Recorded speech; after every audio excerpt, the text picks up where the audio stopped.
Բարև ձեզ։ Այսօրվա մեր հյուրն էր 44-օրյա պատերազմի մասնակից Հակոբ Յոլչյանը, ով կռվել էր Մարտունու շրջանում։ Հակոբը ներկայացրեց իր անցած զինվորական ծառայության, ռազմական գործողությունների, ինչպես նաև մեր հակաօդային պաշտպանության գործողությունների մասին։ Շնորհակալ ենք մեր ալիքին հետևելու համար։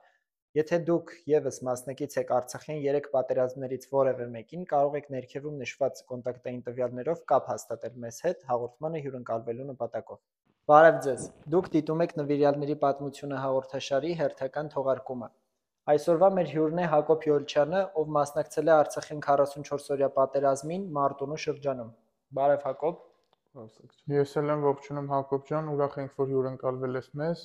ու նմանապես կկիսվես քո զինվորական ծառայության պատմություններով, ինչպես նաև պատերազմական անցած ճանապարհով։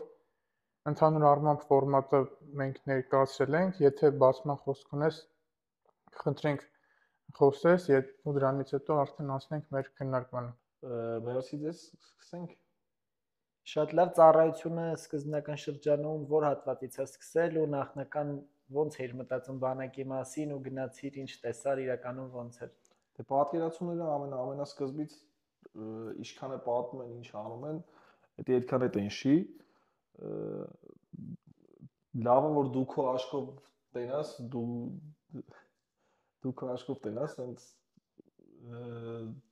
ապրես այդ ամեն ինչ։ Ապրես այդ ամեն ինչը, չգիտեմ, այդ մենակությունը, այդ ամեն ինչը, որ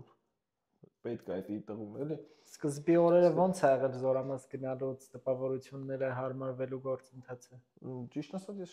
շատ լավ եմ հարմարվել, այտենց հարմարվելու խնդիր չեմ ունեցել։ Ձեր ժամանակ առաջի օրվանից պատկերացումը ավելի լավ էր։ Ճիշտ ասած, որ պատերազմը չլներ, մեծ ցանկությամբ մինչև վերջը կծառայեմ։ Արցախի հետ կապ եղել է մինչև ծառայությունը, թե միայն առաջին անգամ հենց ծառայության ժամանակ։ Չէ, առաջին անգամ հենց ծառայության ժամանակ եմ գնացել։ Ուսումնական զորամասից է սկսել ծառայությունը։ Չէ, մի անգամից Մարտունի 2-ի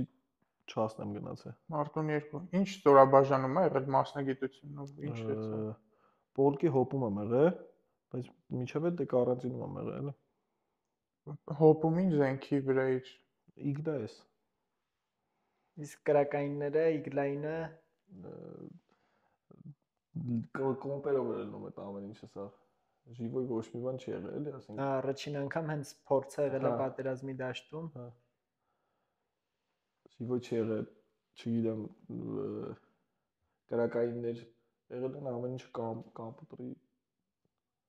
ձևով։ Պատերազմի մեկնարկի ժամանակ ոնց էր ադապտացիոն գործընթացը, այդ կրակելու հետ կապված դժվար էր, հեշտ էր։ Դե սկզբնական դժվար էր։ Հետո երկրորդից արդեն նորմալ էր։ Դե սկզբնական առաջի անգամ կրակել ենք իսկականը մարտի դաշտում հենց։ Առաջի անգամը չի եղել, չենք կպել։ Երկրորդ անգամ նոր արդեն կպանք։ Առաջի անգամը պրոստը բեսպիլոտնիկ էր, դրա համար չկարողացանք կպնենք, երևի անջատել էին կամ ինչ էին արել։ Իսկ հնարավոր է չափսերից լինի բեսպիլոտնիկի։ Դե ինքը տաքության վրա է գնում։ Կրակելուց կարող անջատեն, ասենք ինքը տաքությունը կորցրել երևի էլի, չեմ կարող ասեմ, առաջի անգամը չստացվեց, երկրորդ անգամը կուկուրուզնիկ ենք կպել, երկրորդ անգամը։ Ինչ օրինակ այդ կուկուրուզնիկով իրանք ինչ խնդիր էին լուծում։ Ճիշտ ասած, այդ կուկուրուզնիկի մեջ ոչ պիլոտ կա, ոչ կարան կրակեն, դա ուղղակի երևի, չգիտեմ, հետախուզական կամ ինչ-որ դիվերսիայի տես փորձ կամ չեմ կարող ասեմ կոնկրետ ինչի համար, բայց կուկուրուզնիկա եղել առաջի անգամը։ Տեղանքը ոնց էր իսկ Մարտունիում ավելի անտառային էր, հենց զորամասի հատվածը, դիրքերի հատվածը։ Դե մերը սարերի վրա է եղել, դե հոպը հիմնականում ամենաբարձր կետն է, ընտրում տարածքի բարձրության մեջ ենք եղել, կողքերը եղել է խաղողի այգիներ, դա հիմնականում եղել հենց բաց տեղեր լրիվ, բացատ վիճակ էր էլի։ Մենք դիվիզիոն էինք պահում, այդ երկու անգամից հետո այնպես մոտիկ չեն եղել մեզ, որ միջև մեզ հասնել է արդեն բատալյոնի հոպերը իրենց խնդիրները լուծում էին էլի։ Հասկացա, իսկ սեպտեմբերի 27-ը առավոտյան որտեղ եք տեղակայված, ինչպես սկսեց։ Նուսախ պոլկը արդեն դուսն էր պոստերում էր, մեր ջոկին պետք է փոխարինեին հենց առավոտը ու հենց ստացվեց փոխարինման ժամանակ արդեն պատերազմ էր իմ հերթափոխը չի եղել ես քնած եմ եղել որ սկսելա եկան հանեցին ասեցին արդեն համար 1-ը տված է համար 1 են տվել իմ զարթնելուց հետո մի րոպե 2 րոպեվա ընթացքում ուժը ռմբակոծում էին զորամասը հա ռավի պահեստին առաջինը զենքի պահեստին զորամասի ավտոպարկին վերջում են խփել արդեն ճաշարանին են խփել առաջին հենց մեր մոտ ամենաառաջից էլը ավտոպարկն էր որ անընդհատ ավտոպարկի ուղղությամբ են խփում որովհետև Քարվաճառի ճանապարհներն էլ դա առանց մեքենայի անհնար է հասնել բոլորը սարային հատվածները օրինակ Ոստը մեր զենքի խնդիրը արդեն լուծել են երևի դրա համար շատ կորուստ չունեցանք այդ բարգայում Առաջի հատվածներից զոհեր չեք ունեցել երբ որ սկսել եք առաջի հատվածներում մեր ջոկից ընդհանուր զոհ չենք ունեցել վիրավորներ ենք ունեցել ես նույնպես վիրավորվել եմ չէ հոկտեմբերի 19-ը հոկտեմբերի 17-ին դիրքի ավակը վիրավորվեց դիրքի ավակը ինձ տվեցին բայց 2 օր կարած էլի հոկտեմբերի 19-ին ես վիրավորվեցի Իսկ պիխոտ որպես արդեն հրաձգային մարտերի մեջ եղել եք սեպտեմբերի հրաձգային մարտերի մեջ մենք չենք եղել մեր խնդիրը հակաօդային պաշտպանությունն էր ինչքան որ կարողացել ենք երևի լուծել ենք Իսկ որ քեզ արդեն տեղեկ պայեցին որ պատերազմը սկսվել է ինչ զգացողություններ էր ապրում ինչ մտածեցիք բացատրելի է որովհետև կյանքի մեջ չի եղել այս բաները որ չեմ կարող այդ բառերով չեմ կարող բացատրեմ ինչ էր պրոստը չգիտեինք ինչ անեինք այնց պատրաստ չէինք ասենց ասեմ հենց այդ բանը սկսելու հոգեպես ֆիզիկապես է քնից ավել են ասում են պատերազմը մի քիչ Իսկ նախնական տեղեկ պահել էին որ հնարավոր է գործողություններ ասել են կուտակումներ կան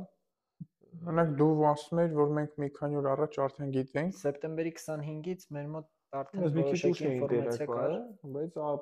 տեղեկ պահել էին որ կուտակումներ կան արդեն Պատերազմի օրերին ընտանիքի հետ կապը ոնց է ստացվել պահել թե կապի խնդիր ա եղել Դե կապի խնդիր կար բայց պատերազմից 4 օր հետո ես կարաց հետում խոսամ պրոստը հեռախոսներ չկար սկզբից հեռախոսները չէինք վերցրել հետներս 4 օր հետո հեռախոսները բերեցին արդեն կապը կար բայց քիչ էլի մշտական կապի մեջ ոչ մի կետ չենք եղել Իսկ առաջնագծում ոնց էր դասավորվում մարտական գործողությունների ընթացքը նահանջի կամ առաջխաղացման հետ կապված մեր դիրքերի ինչ կարաս ասես մենք մինչև հոկտեմբերի 19-ը Մարտունիում հետ նահանջ չենք արել կոնկրետ ամբողջ Մարտունու պաշտպանական գծով ես որտեղ որ եղել եմ մինչև հոկտեմբերի 19-ը հետ նահանջ չի եղել ամբողջ Մարտունի չեմ կարող ասեմ բայց որտեղ որ ես եմ եղել իսկ հեռու էր Մարտունի քաղաքից հենց քանի ինչքան հեռավորության շատ հեռու չէր կներեմ երևի 6-7 կիլոմետր Քաղաքներ ձախ կողմում էլ արդեն դեպի դիրքեր էր բարձրանում չէ Մարտունու շրջանից այդտեղ 17 սար կար այդ սարը դեմներ են գնում 17 սարը իսկ միջդիրքային հեռավորությունը պատերազմի մեկնարկին ինչ վիճակ դե մի քիչ էդի նենցա 60 մետրանոց պոստել ա եղել 300 մետրանոց էլ ա եղել բայց ես տեղյակ եմ էլի այդ մեր Մարտունիում հենց 60 մետրանոց պոստ կա որ ինքը մինչև նոյեմբերի 9-ի հետ հրադադարը մինչև այդ ժամանակ այդ պոստը մերն ա եղել պոստի ավակն էլ շատ ծանր վիճակում ա մինչև հիմա է դաժե վիրավոր ա եղել վիրավոր ահա Մեր մոտ կամավորականների մասնակցությունը օրինակ բարձր մակարդակի վրա էր անընդհատ համալրվում էր իսկ ձեր մոտ կամավորներ գալիս էին կարողանում էին հասնել Մարտունի դիրքեր դե մեր մոտ կամավորների գալ չգալը պետք չէր մեզ պետք չէին կամավորները ջոկում 4 հոգի էինք մեզ լրիվ հերիք էր տան 4 հոգի լուծելը բայց ընդհանուր առաջին գիծ երկրորդ գիծ կամավորներ համալրում էին լսել ենք, որ համալրվում են։ Դաժե մենք պահում ենք դիվիզիոնին, դիվիզիոնում էլի համալրվում էին։ Իսկ ընթացքից պատերազմական գործողությունները ինչ հիշարժան դրվագ կառանձնացնես, որ քո հետ է հենց անձամբ եղել ու դրանից հետո անդադ օրինակ մտածել ես դրա մասին։ Հենց այդ հոկտեմբերի 17-ին դիրքի ավակի վիրավորվելու ժամանակ 4-ով փոսի մեջ էինք, մեծ շուն կար այդտեղ, այդ շանը ոնց որ ծառից իջել էր, կերակրեցինք ու մնաց այդ շունը էլի, այդպես մնացել էր այդտեղ, հենց սկսեցին այդպես ռմբակոծել, մտել էինք այդ փոսը, շունն էլ էր եկել ուզում էր մտներ, մեր հենց դիրքի ավակը ինքը շնից ֆոբիա ուներ կամ շատ էր վախում շներից, ասեց եթե ինքը մտնում է ես դուրս եմ գալի, ասեցինք չէ, եթե դու դուրս ես գալու, ուրեմն սաղս եմ դուրս գալի, ոնց որ այդ շունը արդեն այդ փոսի մեջ էր, ասենց ուզում էինք այդ շանը հանենք այդտեղից, ու արդեն բամբի տարածին այդ դիրքի ավակը հենց այդ ժամանակ վիրավորվեց։ Ինքը ժամանակ բանում էր, խրամատում էր գտնվում, խրամատի մեջ էր, հենց խրամատի մեջ ընկավ։ Ստացվել է, որ շունը փրկել է, էլի բոլորիդ կյանքը։ Կարելի է այդպես ասել, հա։ Արդեն դիրքի ավակի վիրավորումից հետո դու ոնց վիրավորվեցիր։ Համար մեկ էր, ասեցին Su-25 սամոլյոտը գալի։ Դե գնացինք դիրքավորվեցինք, սպասում էինք, արդեն հեռավորությունը նենց էր, որ մեզ մոտիկ անում էր։ Այդ առաջի լինիան ինքը արդեն անցել էր, էլի։ Հետո ռադիոյով ասեցին, որ շատ բարձր է, դուք չեք կարա ոչ մի բան անեք ու հենց ձեր վրա է գալի։ Ասեցին ավելի լավ է լքեք այդ դիրքը, բացազատվեք, որ եթե թեկուզ ռմբակոծի, սաղիդ ոնց որ բան չլինի, էլի։ Դենց ամեն մեկս մի կողմի գնացինք, եկավ 11 կիլոմետր բարձրությունից եղել կրակոցը, էլի իրար։ Ռմբակոծեց, այդ ընթացքում սենց ուժեղ վալնա զգացի, էլի։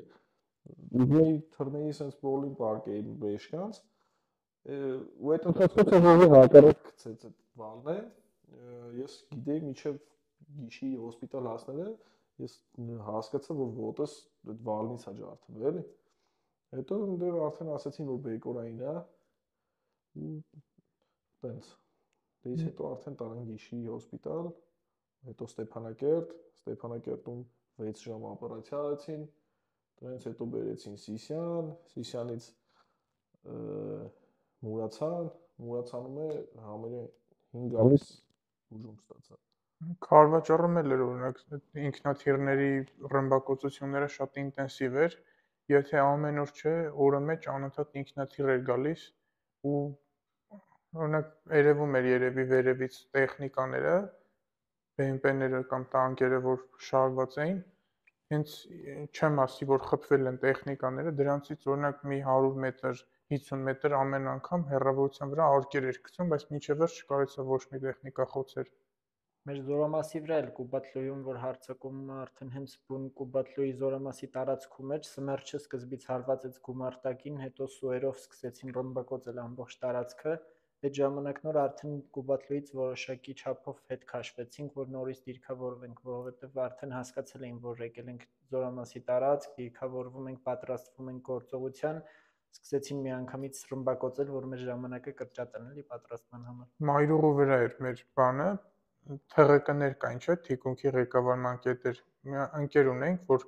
հոսպիտալից էր միացել պատերազմին, ինքը այնտեղ էր ԹՂԿ-ում էր, ոտքից, էլի ոտքը ջարդված էր։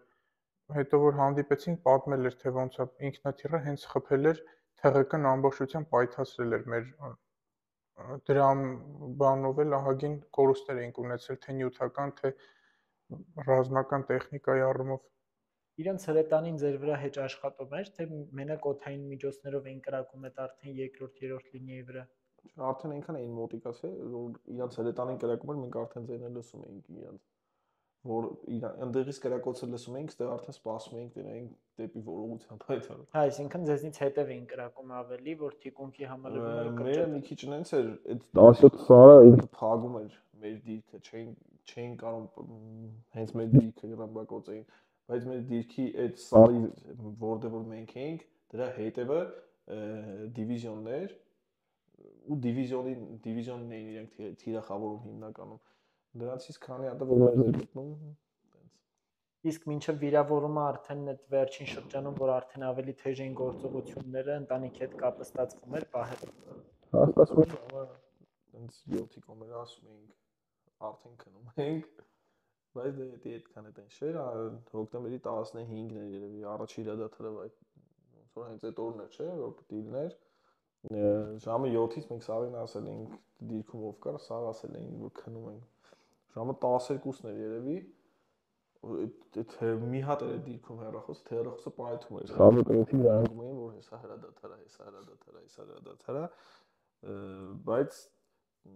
այդ հրադադարի ժամանակ այդ հրադադարի ժամանակ ավելի վատ էր, ավելի շատ էր լում այդ ամեն ինչը։ Այդտենց հետո խոսացինք, ասացինք երևի իսկականից մի հատ նորություն կա, որ սաղ սենց զանգում են դες միաժամանակ։ Խոսացինք, ասացին մի ժամը 12-ին խոսացվել է, որ պետք է հրադադար լինի, բան։ Ու տենց նստած սպասում էինք, աղոթում էինք, երբ այդ 15 րոպեն անցնելու, որ 12-ը լինի, որ տենանք 12-ի հրադադարը որն է։ Տենց է չեղավ։ Իսկ պատերազմի արդեն ավարտից հետո երբ բարձ դարձավ արդյունքները կապ կար, արդեն էլի զորամասի տեղեքի հետ խոսացիք, ինչ էր կատարվում ընդհանրապես։ Խոսացել եմ, այնտեղ այսինքն հոկտեմբերի 9-ից հետո, նոյեմբերի։ նոյեմբերի 9-ից հետո խոսացել եմ, դե ասեցին, ասում էին որ ծառայությունը